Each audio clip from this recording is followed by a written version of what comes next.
Welcome back to Movie Recaps. Today I will show you a crime, thriller film from 2005, titled Revolver. Spoilers ahead. Watch out and take care. After 7 years of confinement, Cockney gambler Jake Green is finally freed from prison. 2 years after his release, he and his brother Billy go to one of the most important casinos in the area with the intention of getting back the money they are owed by the owner, crime boss Dorothy Macha. Ignoring his bodyguard Paul's advice, he allows Jake to join his private game. On the way up, Jake hesitates to take the elevator because of his claustrophobia, but the other bodyguards remind him they must climb 20 floors, so he gives in and takes the elevator while fighting a panic attack. Jake's first bet is on a chip toss against another player at the table, which he loses.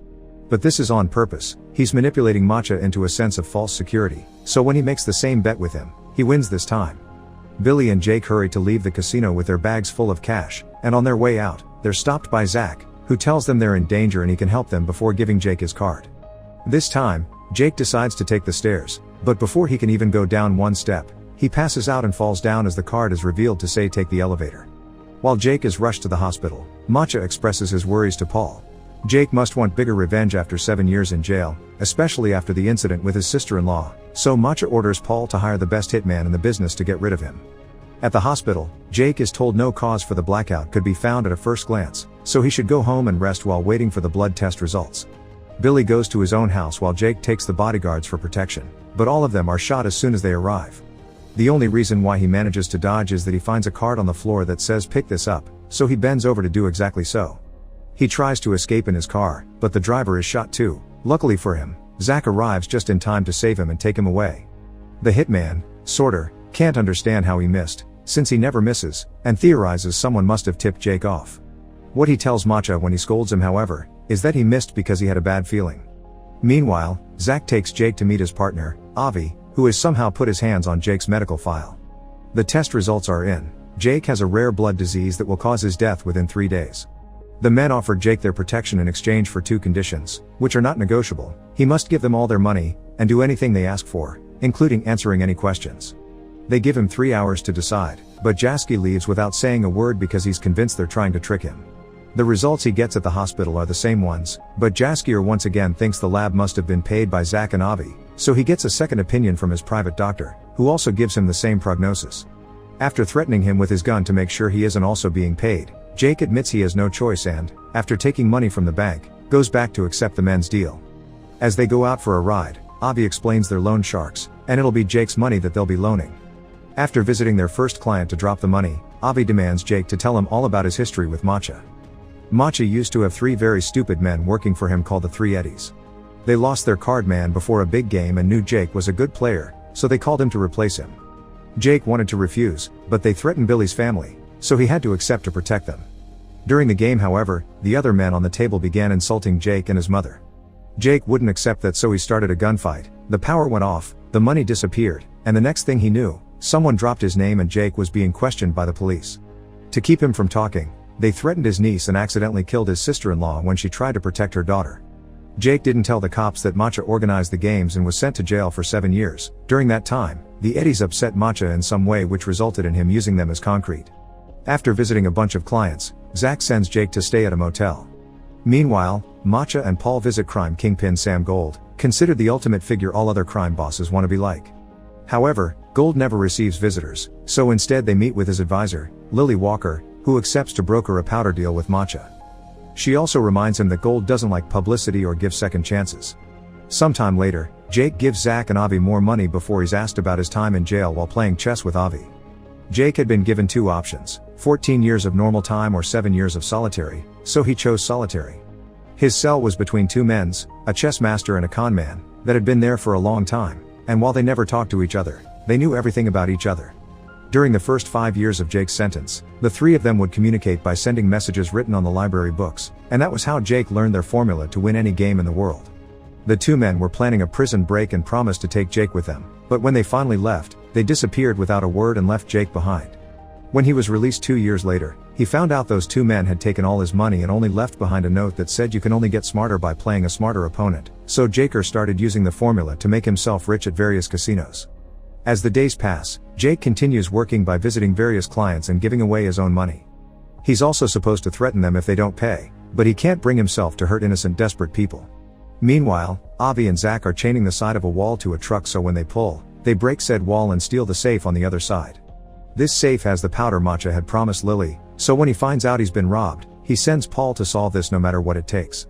Paul goes to see their rival, Triad Kingpin Lord John, who accepts to provide them with the powder on such short notice but only for an overinflated price.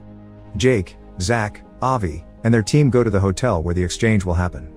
They sneak into a room next to the thugs to make a hole in the wall and inject sleeping gas, putting both Matcha's and John's men to sleep. Then they steal the money and the powder, framing it to make it look it was Matcha that robbed John and vice versa. Sometime later, Jake gets a call from Billy, who tells him he's been asking around and has found out that Zach and Avi are so dangerous that not even gold would touch them, so Jake should get out of there. Jake doesn't listen and goes back to work, where he's being expected to shoot a scared client. He refuses and tries to shoot Avi instead, but he realizes the gun is empty right before Avi knocks him out. Jake wakes up hours later in the motel and gets a call from Avi saying he's survived his third day so he should get a checkup. After being visited by his niece and Billy, who leaves him a gun just in case, Jake goes to see his doctor, who confirms the diagnosis had been wrong and Jake is fine. He tries to call Avi and demand answers, but Avi only says he'll have to wait. Meanwhile, Paul has been gathering information, and Jake's name has come up as involved in all the problems his men have been going through, so Matcha orders him to kill him. When Jake returns to the motel, Avi and Zach are waiting for him and warn him that Matcha's thugs are waiting inside the room. Jake runs away and the men go after him, but he manages to lose them, especially when one of the thugs slips and shoots himself by accident. The other criminals find the body and think Jake did it. Jake goes to see Avi and Zach at their office, where they confess they've always known Jake didn't tell them the whole truth about his old deal with the Eddies. Those three clowns had been waiting for Jake when he got out of prison to kill him, since what he did caused them to get fired by Matcha. To save his life, he offered the Eddies a deal. Every month, he would give them 3% of any money they would lend them. The first time, only one Eddie agreed to it. But when they saw he kept his deal, they all wanted to be in, this time for a 4%. In truth, Jake was paying each Eddie with another Eddie's money, so he wasn't losing anything. It came to a point where they didn't have any more money to lend, so they borrowed from Matcha, who quickly became interested in the Eddie's mysterious moneymaker man. After gambling with the formula and making himself rich, Jake chose that moment to take a vacation with his brother and niece, and that was when Matcha killed the Eddies for not paying him back. Speaking of Matcha, he's having dinner at a fancy restaurant when he's visited by his henchmen, that tell him Jake escaped. Sorter recognizes John's lover pretending to be a waitress, so he shoots her before leaving the restaurant to go after her driver. However, his shooting is still off and he only got to hurt her, not kill her, so before dying, the woman manages to shoot Matcha's finger off in the middle of the commotion. Then, Sorter is sent to Lord John's hideout to kill him and his men. Back to Jake, he's still chatting to Zach and Avi while they play golf on a roof. They explain to him that nobody ever gets to see gold because he doesn't actually exist, he's just a representation of ego and the personification of greed, he only has power over those who invest in him. So what Jake needs to do is change the rules of what he allows to control him. Afterward, Jake takes the rest of his money from the bank and donates it all before sneaking into Matcha's bedroom. While fighting with the voices in his head that represent his ego, Jake apologizes to Matcha for tricking him out of his money, accepts him as the superior crime lord, and tells him he's made a donation in his name before leaving. In order to confront his fears, Jake takes the elevator, which gets stuck on the 13th floor. While fighting off a panic attack, he has a conversation in his mind in which he rejects his ego, finally stepping out of the game as a free man. Once the elevator being's working again, Jake reaches the ground floor and finds Matcha waiting for him with a gun, driven crazy by his own ego. However, Jake is at peace with himself and simply walks past him, which drives Matcha mad because he can't understand how someone won't fear him. He begins crying as he understands how thoroughly humiliated he's been.